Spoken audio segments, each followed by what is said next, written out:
All right, well, hello and welcome. It's been a while. I'm the Kodiak Broncos Podcast, and welcome in. Where have I been? Well, I've been posting a bunch of YouTube shorts, and yeah, with the downtime of the NFL right now, where there's not really a whole lot happening, it's been an absolute grind. But yeah, I hope you guys have been liking the YouTube shorts, but figured I would actually talk Broncos instead of create Broncos content today because I miss it. And you know what? We are really close to training camp, so I'm really happy to be back at this. We're going to be talking about the 5 guys on the Broncos that I'm most excited to watch heading into 2025. Now, a lot of these are not like ability based. Like, no duh, I'm excited to see Patrick Surtain and Bo Nix next year. But I wanted to go a little outside the box, and we're beginning with Drew Sanders, the inside linebacker who was our 3rd round pick 2 years ago. And Drew Sanders is fun to me because he's such an enigma. He's such a mystery box, and yeah, the downside is really substantial, but the upside is really, really fun as well. And I just don't know what to make of him because he has had a identity crisis, as my boy Marquee Sports puts it. Whenever he talks about Drew Sanders, Drew Sanders has not been given a fair shake at either position, in my opinion, because they drafted him with the intent to play linebacker, and then they switched him to edge. They tear his Achilles, and then they're just like, nah, we got to switch him back to inside linebacker. And I'm like, great. Now, the one thing that sticks out to me about Drew Sanders is that this coaching staff clearly still likes something about him. Like, I don't know if he's impressing them in the meeting rooms or whatever. I don't know if he's impressing them with the playbook. But last year, when we were putting our best 53-man roster on the field in the months of December and January, Drew Sanders was active, and Drew Sanders was playing uh a key role on the special teams unit, and basically that's what his role was while we were in our playoff push. So worst case scenario with Drew Sanders, he becomes a very good special teams player. And yeah, the fact that they activated him as quickly as he did coming off that major injury, it just indicates that this coaching staff does clearly like something about Drew Sanders. And yeah, overall, I think that it's really, really going to be interesting to see what happens with inside linebacker too. And I think the fan base needs to be behind Sanders. I love Singleton. I love Sternad as, guys for our team. But, if you're just looking at a pure on-field result, you should want Drew Sanders to win the inside linebacker too. Here's why. First of all, this coaching staff has given us so much unforeseen development that we have not, had before in Broncos country. Like last year, we had Benito usurp a lot of people's expectations. Zach Allen too. Riley Moss put all the cornerback 2 question marks to rest almost instantly as he came into the starting lineup last year. So yeah, with Drew Sanders, it's just flat out the ideal outcome that, a 23-year-old, 24-year-old, I think he's actually just a little bit older than me. I'm 24. I think it's just our ideal outcome that he becomes something that is good in the middle of the field and that he can actually play in this league. And if not, then, oh well, worst case scenario, you got a really good special teamer, but they took him with a premium pick. Like, the cupboards were very, very bare during the 2023 draft, and I'm pretty sure, if I'm not mistaken, they traded up to get him.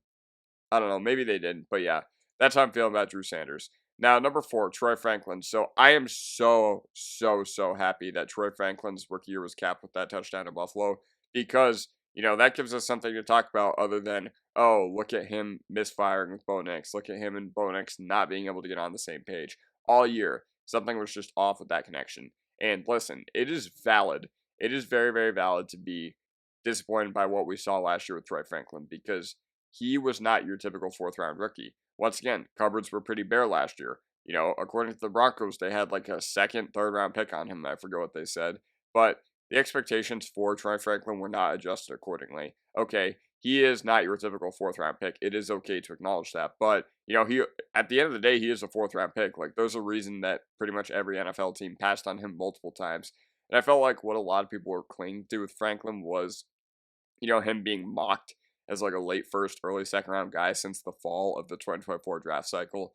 And once again, I just felt like the expectations weren't adjusted accordingly. Like, if he gets drafted in the 4th round, he's a 4th-round dude. It just is what it is.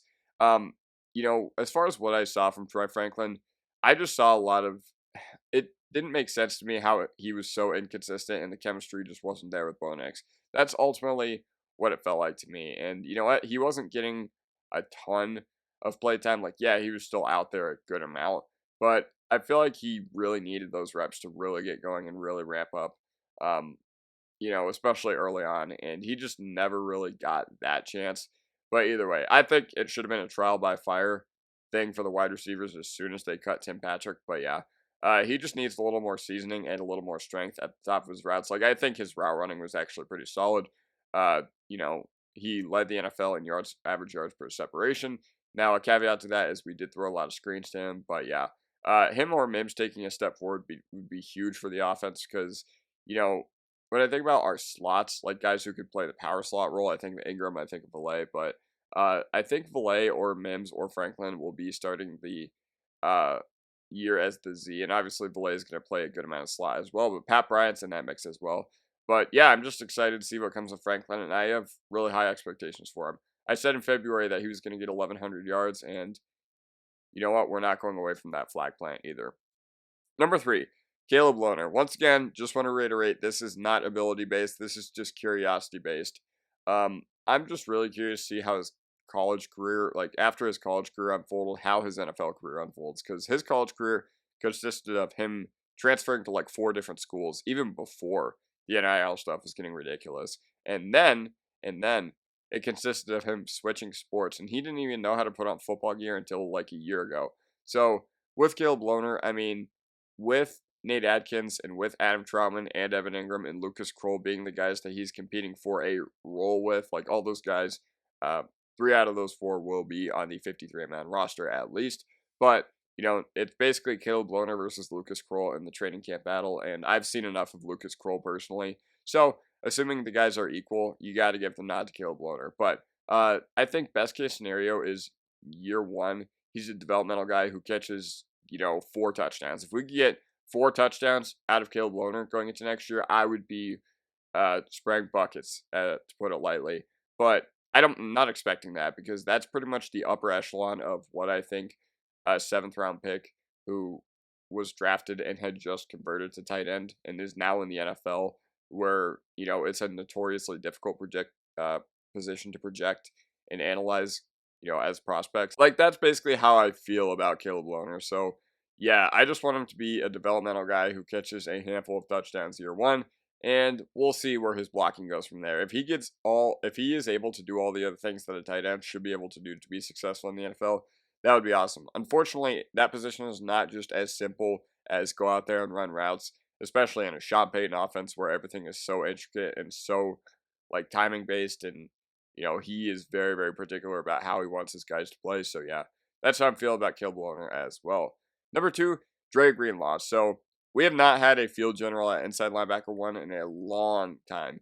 We're one of those teams where it feels like we go into the year and we're just like, wow, our inside linebacker room is trash. And then we end up getting like solid, serviceable play out of them. But we have not had a true difference maker. When was the last time we had an inside linebacker that could actually cover tight ends? It's been a long time since that was a real thing. But either way, I said this past free agency cycle that no available free agent could have helped us more than Dre Greenlaw, especially because I thought he was the best available at all our positions of need. And you look at what he wanted to do. He wanted to come to a place that where he would be given the chance to be the inside linebacker 1 because his dad said, hey, everybody remembers Jordan, but everybody remembers Pippen too, but go be Jordan. And that's a very, very valid way of looking at it. And if he truly does feel that way, he was very, very smart with where he chose because the Broncos, they clearly value their defense. They clearly want to invest a lot into the defense. Even when you think you were done building it, they want to build some more. So yeah, ultimately, that's how I feel about the Dre Greenlaw signing. Yeah, once again, like all the play that we got last year for inside linebackers, like I was, for the most part, pretty happy with Sternad and Barton. Like looking at the overall season, was I happy with them when it mattered most? No, not really. They were clear liabilities. But, when I look at what they were supposed to be compared to what they actually were, I was pretty encouraged. And, you throw a more talented defense around these guys, like all we did was improve upon our defense this past offseason. So, yeah, that's how I'm feeling about Dre Greenlaw. Talent-wise, this is the best inside linebacker we've had since Brandon Marshall and Danny Trevathan. Just really hope it works out because, yeah, oh my God, Dre Greenlaw would add so much to this defense. And if you want to see what 49ers fans and players have to say about Dre Greenlaw, go to the Reddit threads where it said that Dre Greenlaw was leaving, and they are all in despair. They say that he plays with his hair on fire, and he's the one who really makes the 49ers go. Kind of like Nichushkin with the Avs and Aaron Gordon with the Nuggets. Like, without those guys, they are awful, and that was the case in San Francisco this past year with their defense, but yeah. So, Number 2, Dre Greenlaw. Number 1, RJ Harvey. So the sky's the limit for this kid. And, I saved this for my last bullet point, but I want to talk about this first. It's an offensive league. We as fans, we like fantasy. We like highlights. We like Madden. And all those things translate heavily to like skill position players in general. But RJ Harvey is going to be so impactful for this team going into 2025. If he ends up hitting his ceiling and being as good as Sean Payton thinks he can be, and as good as the Broncos think he can be, we are going to be very tough to stop. Because last year, the Broncos were first in run block win rate.